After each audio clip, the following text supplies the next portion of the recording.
The echoing laughter of a wealthy family fills a mahogany boardroom as a grieving widow is handed the deed to a worthless, collapsing cabin. Valued at a pathetic $3, it was meant as a final insult, but underneath the rotting floorboards lay a secret that would destroy them all. The 50th floor conference room of Gallagher and Hayes was a testament to the kind of wealth that did not need to shout. It spoke in hushed tones of polished mahogany, imported Italian leather, and the panoramic, floor-to-ceiling views of the Chicago skyline, currently obscured by a bitter, driving sleet.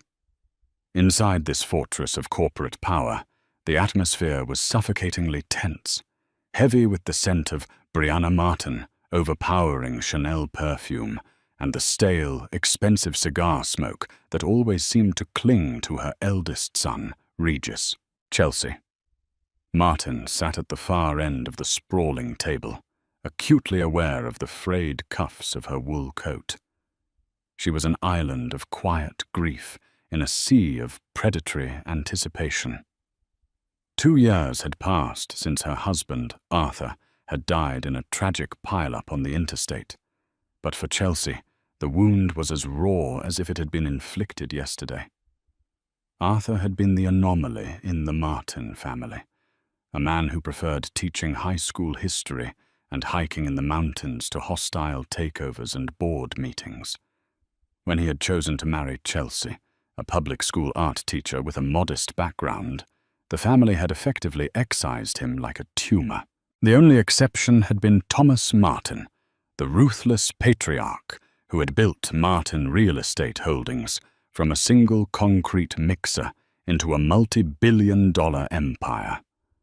Thomas had been a terror in the boardroom, but in the quiet hours of his life, he had harbored a deep, unspoken respect for his youngest son's integrity. After Arthur's death, Thomas had secretly paid for Chelsea's therapy and occasionally summoned her for quiet lunches, offering gruff but genuine comfort. Now, Thomas was gone, felled by a sudden, massive stroke at the age of 72. Charles Gallagher, the family's longtime attorney, cleared his throat, adjusting his silver-rimmed glasses. He was a man entirely devoid of empathy, a highly paid machine designed to execute wills and protect assets. "If we are all settled," Gallagher intoned, his voice dry as dust, "we shall proceed with the final reading of the last will and testament of Thomas Edward Martin." Brianna, draped in a black mink that seemed profoundly unnecessary indoors, leaned forward, her eyes glittering with a ravenous light. Regis smirked, tapping a gold Mont Blanc pen against his leather portfolio. They knew they had won. Thomas had never officially reconciled with Chelsea, and without Arthur to stand in their way, the mother and son duo were ready to carve up the empire. "To my wife, Brianna," Gallagher read, his eyes scanning the thick parchment. "I leave the primary residence in Manhattan, the estate in the Hamptons, and the sum of $50 million in liquid assets, to be disbursed immediately from the primary trust." Brianna didn't even blink. It was exactly what she had demanded in their ironclad prenuptial agreement. Updated only a year prior. "To my eldest son, Regis," the lawyer continued, turning a page, "I leave my entire controlling stake in Martin Real Estate Holdings, comprising 82% of the voting shares, along with the title of Chief Executive Officer, effective immediately upon the reading of this document." Regis let out a breath he seemed to have been holding for a decade. He leaned back in his chair, a slow, triumphant grin spreading across his perfectly manicured face. He shot a glance at Chelsea, his eyes cold and mocking. "Heavy lies the crown, Gallagher," Regis drawled, though he looked entirely untroubled by the prospect. Chelsea kept her gaze fixed on the storm lashing against the glass. She wanted nothing from them. She had only attended because Gallagher had legally mandated her presence under threat of a subpoena, citing a specific codicil in Thomas's will.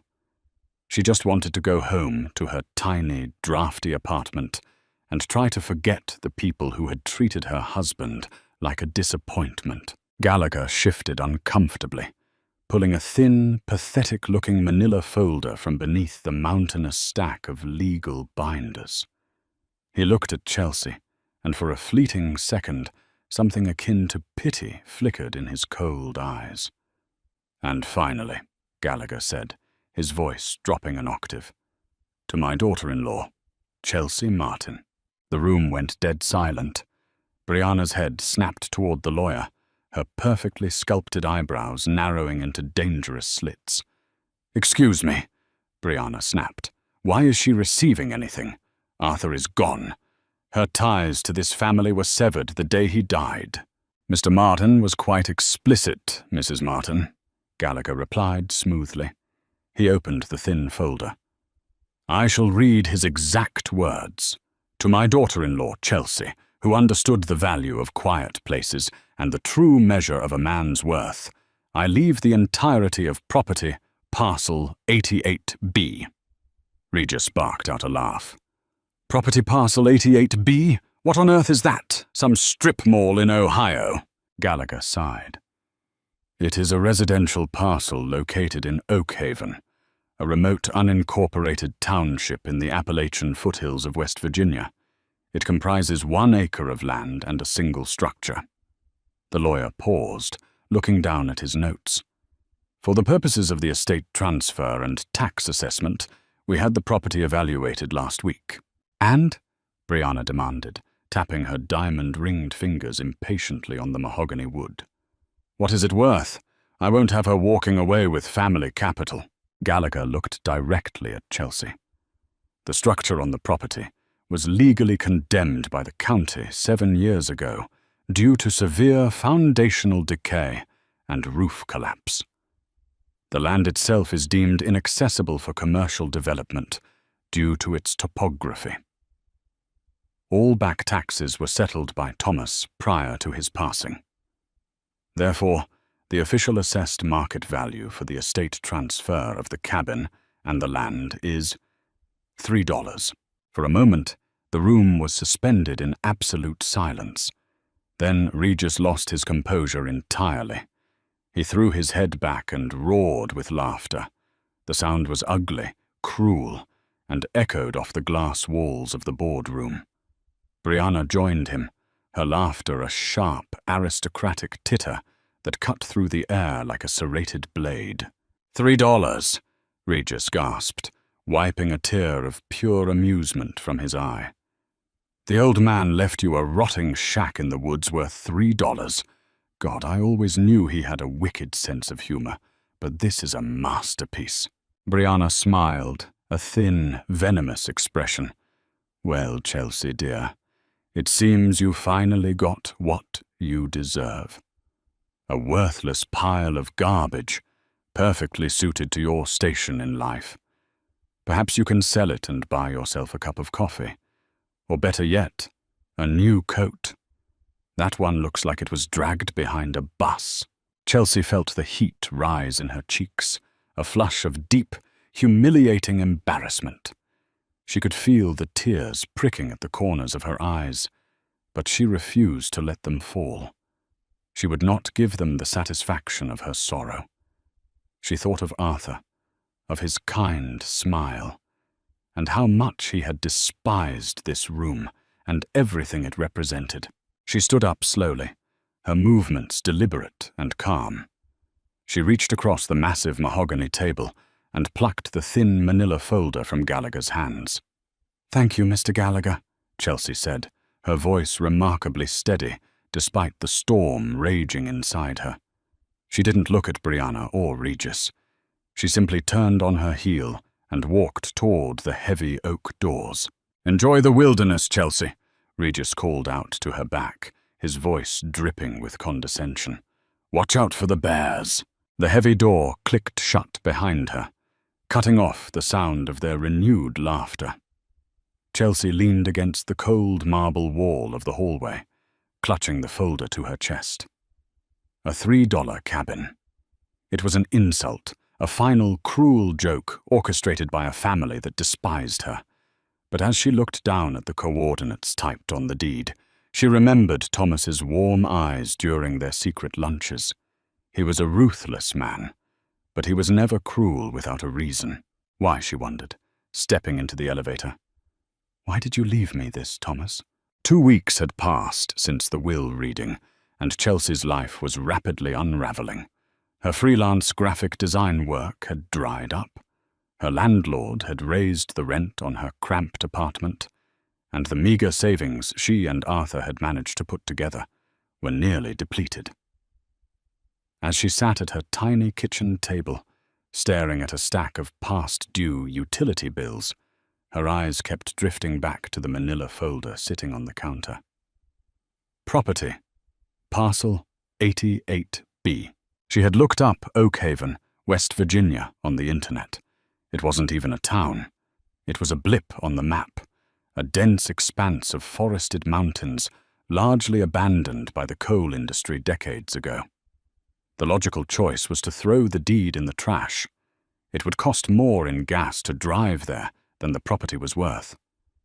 But the lingering memory of Thomas Martin gnawed at her. Thomas didn't do anything by accident.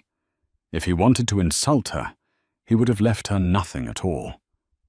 To go through the legal trouble of bequeathing a condemned $3 cabin required effort.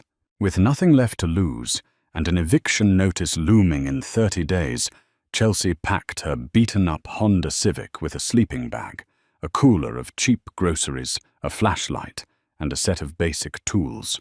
She didn't know what she was looking for, but she needed to see the final resting place of Arthur's father's legacy for herself. The drive was grueling. 8 hours of highway gave way to winding, treacherous mountain roads that seemed to narrow with every mile. By the time her GPS finally lost its signal, she was navigating by a printed topographic map Gallagher's office had reluctantly provided. The paved road turned to gravel, then to packed dirt, and finally into a deeply rutted, overgrown trail that threatened to tear the undercarriage out of her sedan.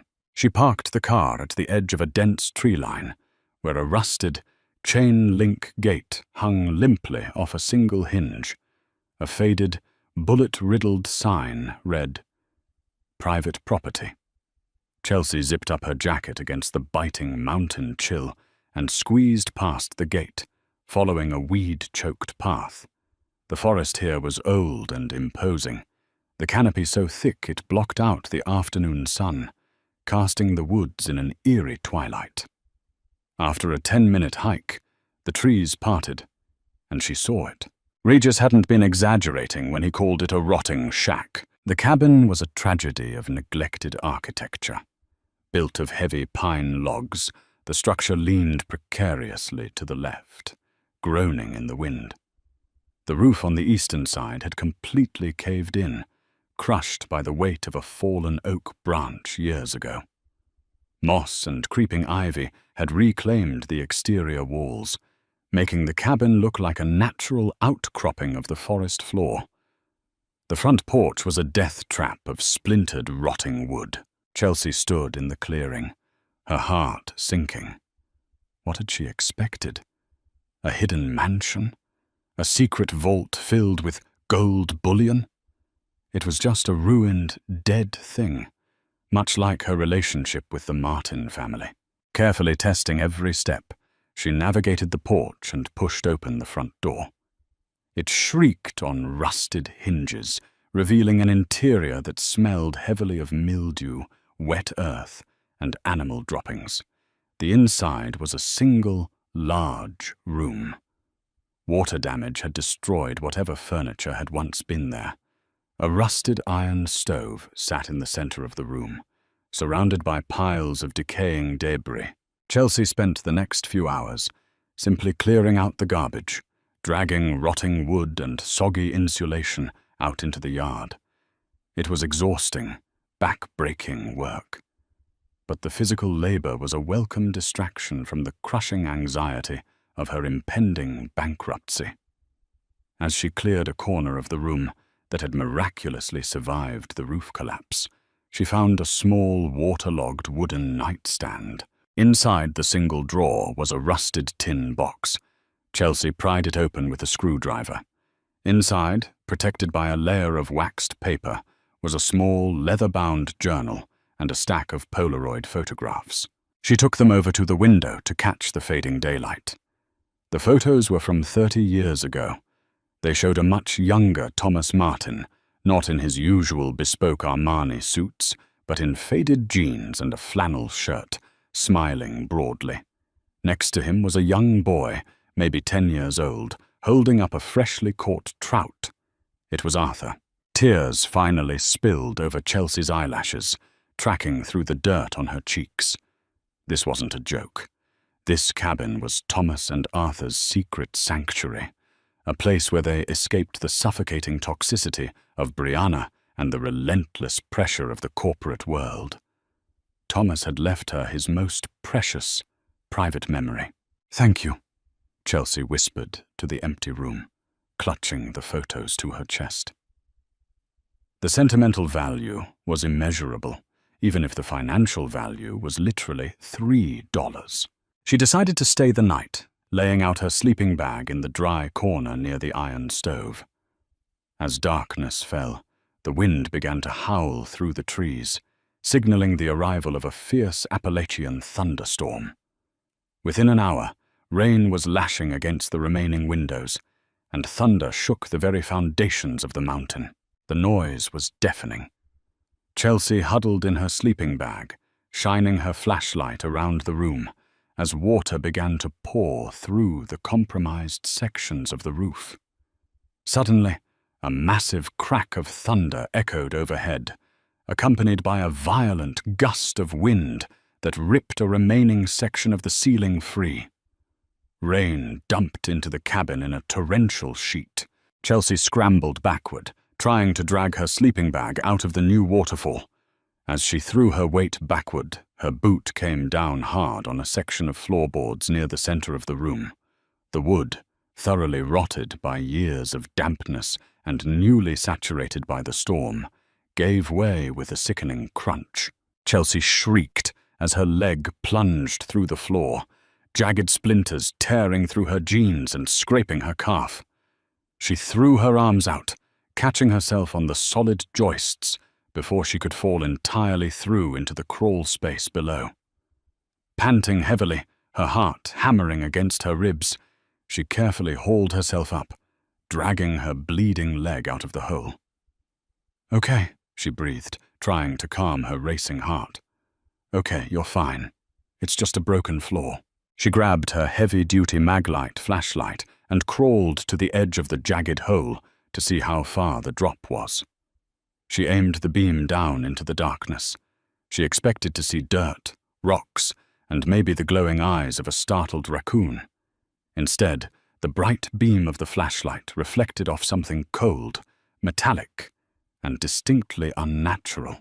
Chelsea wiped the rain from her eyes and leaned closer, ignoring the throbbing pain in her leg. About 3 feet below the ruined floorboards, resting on a slab of perfectly poured, pristine concrete, was a heavy, industrial-grade steel hatch.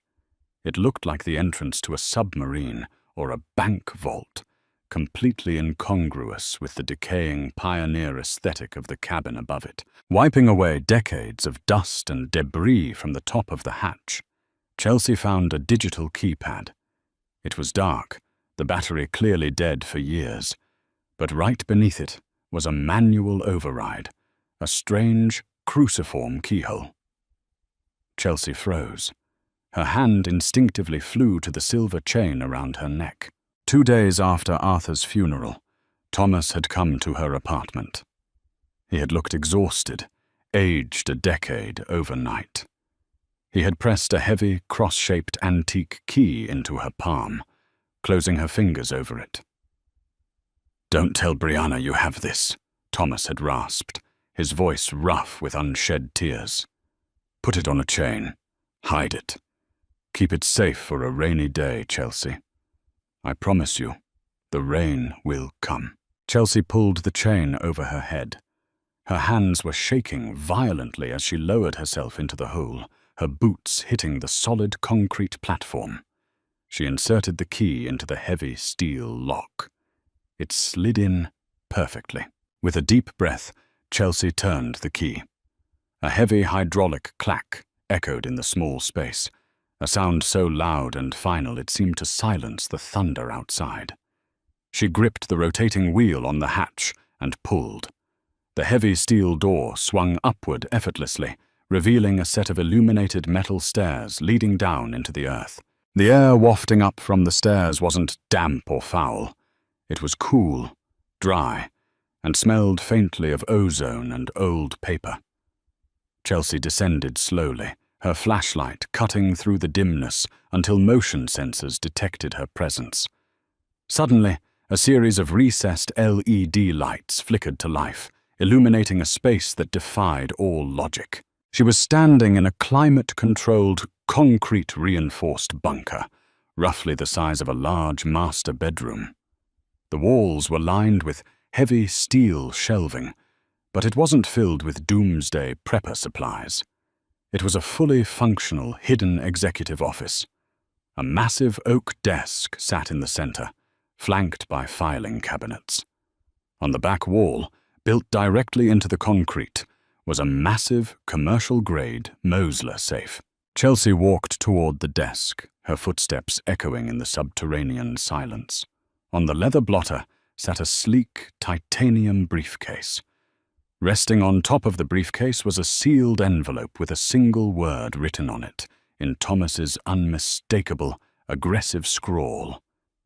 Chelsea. She sank into the high-backed leather chair behind the desk, her hands trembling as she broke the wax seal on the envelope. She unfolded the thick, cream-colored paper and began to read. My dearest Chelsea, if you are reading this, it means the worst has come to pass.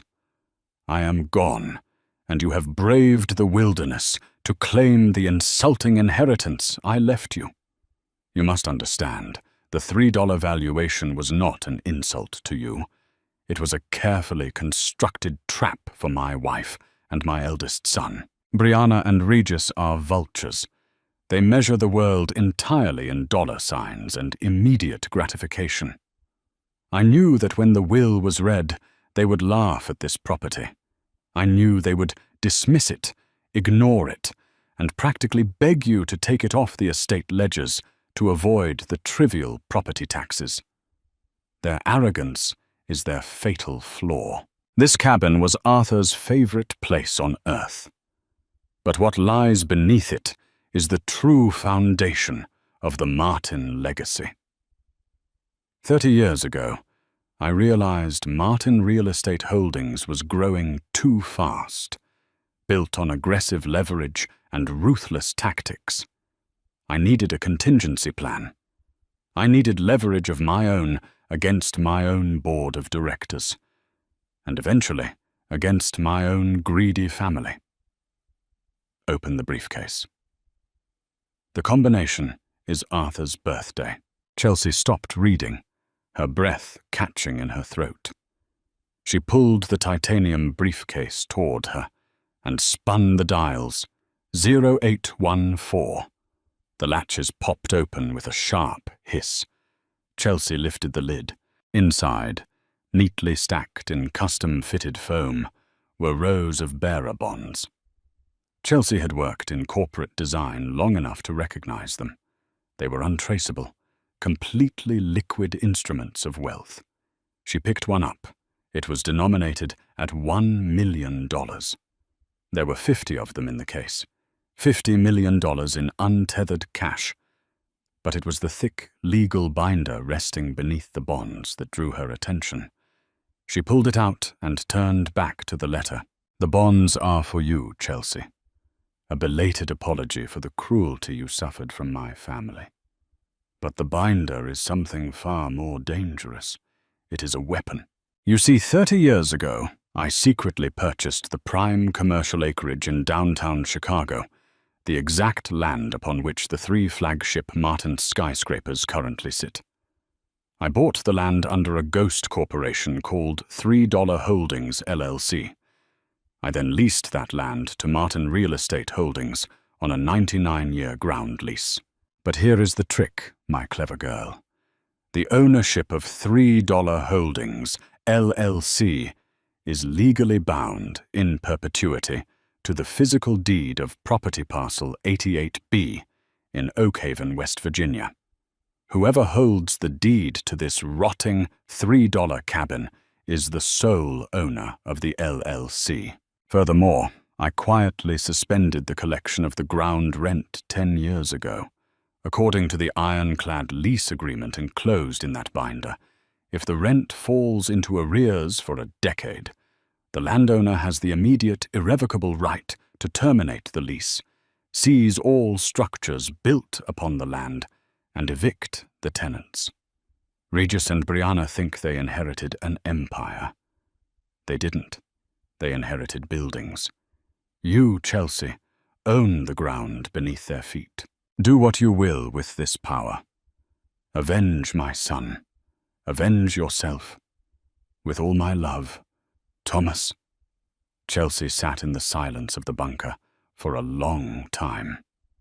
The magnitude of what she was holding settled over her like a heavy, suffocating blanket, which slowly transformed into a mantle of absolute, undeniable power. She looked at the rotting wood ceiling above her, and then at the binder in her hands. Regis had laughed at her. Brianna had told her to buy a cup of coffee. Chelsea closed the briefcase. The tears were gone, replaced by a so-called diamond-hard resolve. It was time to go back to Chicago.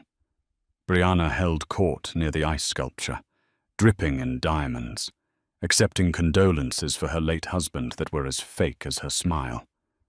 Regis stood at the podium, basking in the flashbulbs of the financial press, preparing to give his keynote address. "Ladies and gentlemen," Regis boomed into the microphone, his voice echoing across the cavernous room.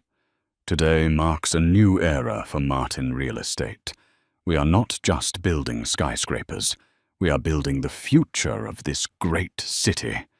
And as the sole owners of our magnificent skyline properties, our foundation has never been stronger."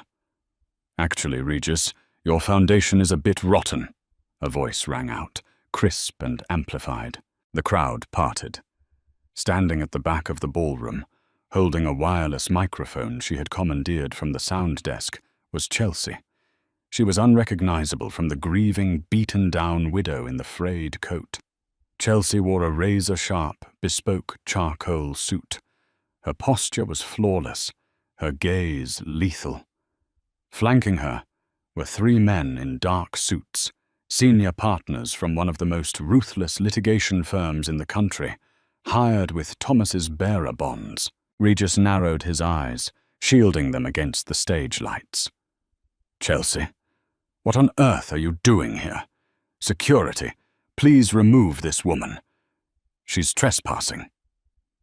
"I'm afraid I'm not, Regis," Chelsea said calmly, walking down the center aisle as the elite crowd murmured in confusion. "As a matter of fact, you are." Brianna pushed her way through the crowd, her face flushed with fury. "How dare you show your face here, you pathetic little gold digger? Did the $3 run out already?" Chelsea smiled. It was a terrifying smile.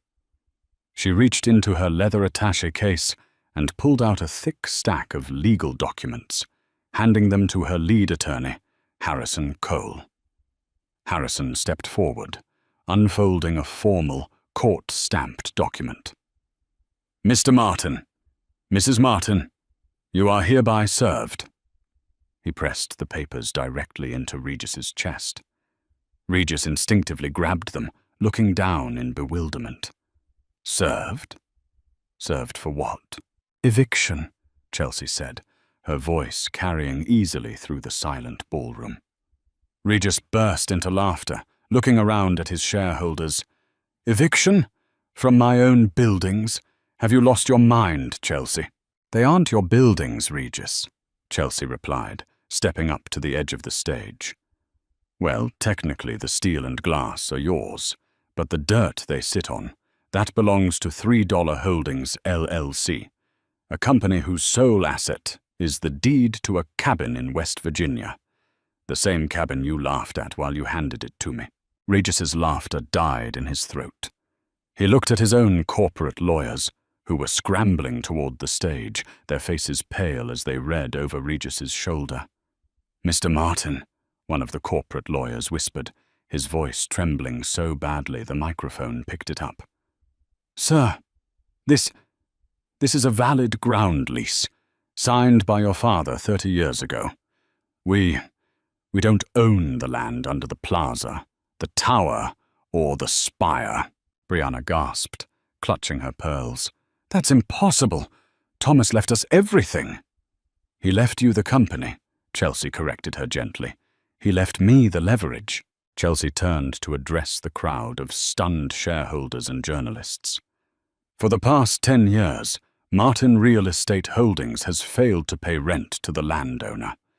Under the terms of the lease, the landowner has the right to immediately terminate the contract, seize the assets on the land in lieu of back rent, and evict the current tenants.